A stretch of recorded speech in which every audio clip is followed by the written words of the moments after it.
First question है जहाँ पे पूछा है कि कौन सा ऑप्टिकली एक्टिव होगा, कौन सा ऑप्टिकली सॉरी इनएक्टिव होगा। तो ऑप्टिकली इनएक्टिव जो होता है वो हमारा ट्रांस होता है, ये याद रखना है।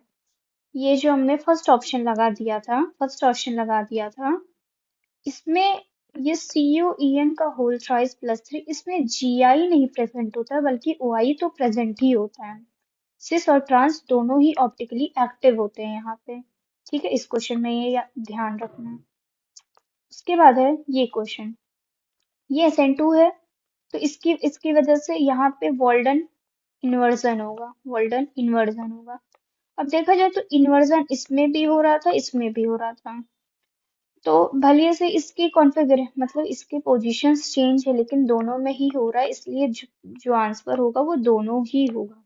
आपके दोनों ही आंसर सही होंगे इस क्वेश्चन में। उसके बाद है 31, जहाँ पे पूछ रहा है कि SN2 mechanism proceed with formation of transition state, incorrect बताइए ट्रांजिशन स्टेट के लिए। तो इनकरेक्ट बताना है ट्रांजिशन स्टेट के लिए। जो ट्रांजिशन स्टेट कह रहे carbon atom of transition state simultaneously bonded to incoming nucleophile, मतलब कि उसी टाइम पे आपके न्यूक्लियोफाइल भी आप उसी टाइम पे न्यूक्लियोफाइल आते हैं, उसी टाइम पे ये जो लीविंग ग्रुप है वो बाहर जाता है। ठीक है, तो ये दोनों काम जो होते हैं वो साथ में होते हैं, तो पहला तो सही है। ये कह रहे हैं it is highly unstable and can not be isolated. हाँ, जाहिर सी बात है, ये जो ट्रांजिशन स्टेट होता है वो काफी अनस्टेबल होता है।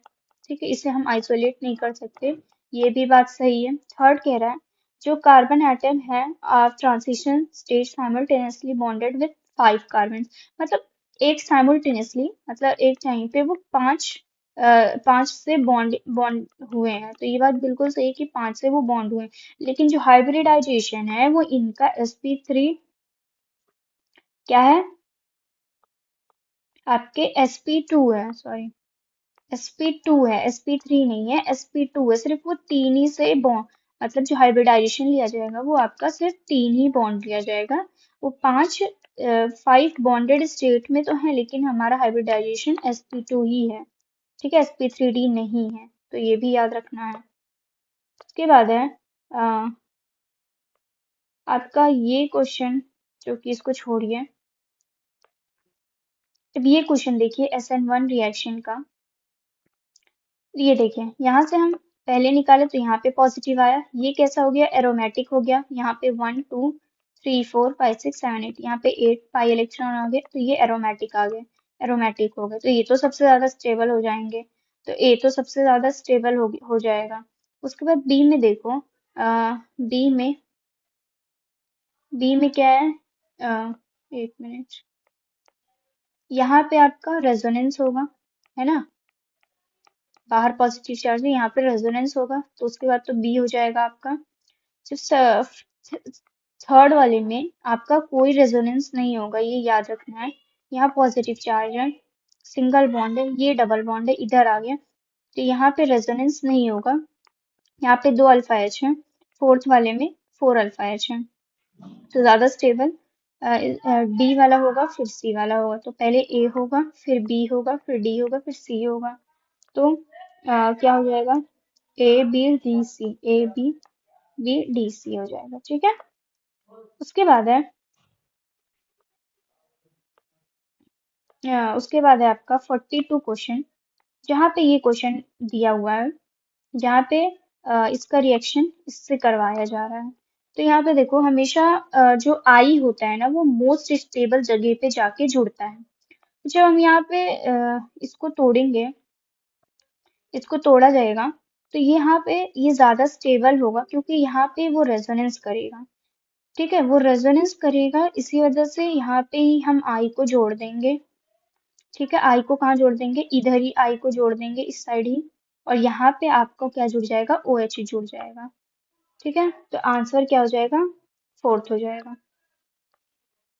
ठीक है, आई को यहाँ जोड़ेंगे, ओ एच को यहाँ जोड़ेंगे, कि मोस्ट स्टेबल जगह पे आई को जोड़ा जाएगा। उसके बाद है 43 क्वेश्चन। देखो इस क्वेश्चन में कह रहा है, इस क्वेश्चन में बोल रहा है कि इन विच reactions rearrangement take place with change in carbon skeleton। किसमें कार्बन स्केलेटन चेंज हो रहा है?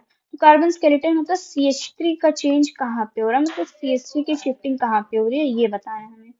देखो, ये वाले क्वेश्चन में, ये पहला वाला क्वेश्चन था, इसमें देखा जाए तो यहाँ पे CH3 का शिफ्टिंग होगा, क्योंकि यहाँ पे डबल बॉन्ड आ जाएगा तो शिफ्टिंग CH3 यहाँ आ जाएगा। ठीक है, तो यहाँ पे तो CH3 का शिफ्ट हो गया, लेकिन इन दोनों क्वेश्चन में आपके हाइड्राइड शिफ्ट होंगे, CH3 का शिफ्ट नहीं होगा, हाइड्राइड का शिफ्ट होगा।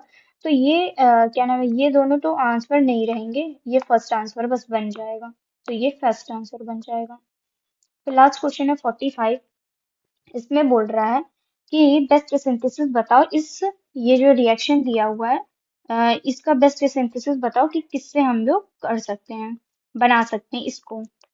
ये क्या है, ईथर है। ईथर किस मैकेनिज्म से जाता है, SN2 रिएक्शन से।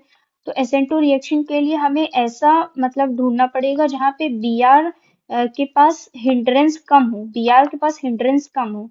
तो अगर देखा जाए तो फर्स्ट वाला भी तो नहीं होगा, क्योंकि वहां डबल बॉन्ड डायरेक्टली बॉन्डेड है Br से, तो वो तो नहीं होगा। और सेकंड में आपका वो भी वैसा ही है, वो डायरेक्टली बॉन्डेड है डबल बॉन्ड से Br, तो वो भी नहीं होगा।